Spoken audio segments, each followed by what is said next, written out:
of the Back to Bach project. I'm Sadie. I'm Joshua. And I'm Audrey. Some composers are well known, like Beethoven or Mozart. But others are underrated, like Ernest Chausson. He may not be famous, and his music also isn't famous, but once you hear his music, you won't forget it. Ernest Chausson was born in Paris in 1855 into a wealthy family. His father, a successful building contractor, made a fortune during the massive transformation of Paris in the mid-19th century. As sole surviving child of his family, Chausson was raised with much care and support. He was bright and well-behaved, and like many people in his position, he was expected to follow a safe and respectable career. So he studied law and earned a degree in 1876. His mind might have been in court, but his heart, however, lied elsewhere. Chausson was always drawn to music. Although he wasn't a music virtuoso like many other famous composers, he always had a quiet passion for music and continued learning the piano even throughout his university years. By his mid-20s, he made a bold move. He left law and pursued a career in music. Chausson continued his pursuit of music at the Paris Conservatory.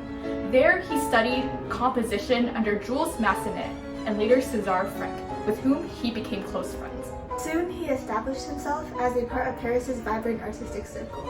He frequently visited the salons and even invited famous artists like Henri Duparc, Claude Debussy, and Claude Monet over to his home, turning it into a gathering place for music, art, and creation. Chausson's music style is deeply rooted in Romanticism. His music was rich, emotional, and heartfelt. His harmonies and melodies were symphonic.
He wasn't a typical romantic artist.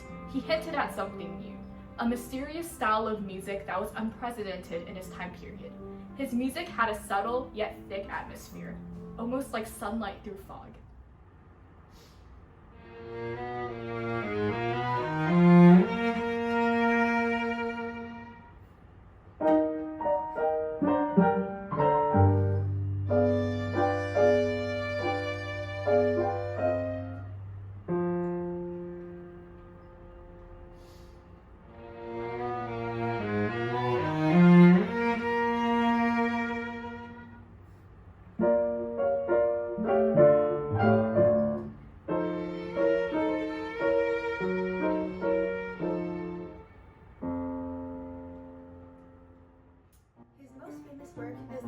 For violin and orchestra, written in 1896 for legendary Belgian violinist Eugene Isai.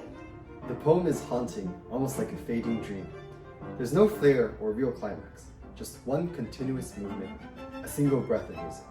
It swells, fluctuates, and it breaks. And then it dissolves into silence.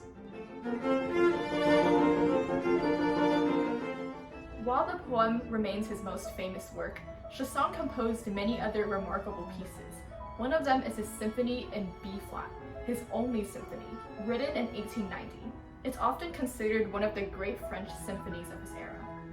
There's also the Concert for Violin, Piano, and String Quartet, Opus 21, a piano sextet.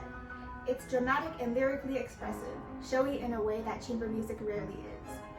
The Chanson Perpetuelle, one of his major vocal orchestral works, is another standout. Written for soprano, piano, and string quartet, It's melancholic, deeply emotional piece that captures the pain of loss with quiet dignity. Chausson also wrote Andante and Allegro, a brief but expressive work that highlights his gift for melodic beauty. His opera Le Roi Arthus, based on the legend of King Arthur, was ambitious and sweeping, first performed in 1903. While it wasn't widely recognized in his lifetime, it showed his ability to merge literary depth with musical drama. Other gems include his piano quartet, piano trio, and Viviane. Each piece reflects different shades of Chausson's artistry, romantic, mysterious, and always heartfelt.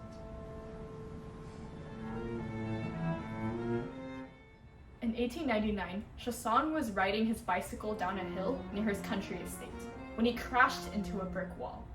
Due to this unfortunate accident, Chausson parted from our world at the age of 44. Up to this day, the mysteries behind Chausson's death are still unresolved. Was his bicycle crash an accident, or, considering the fact that he was struggling with depression, a suicide?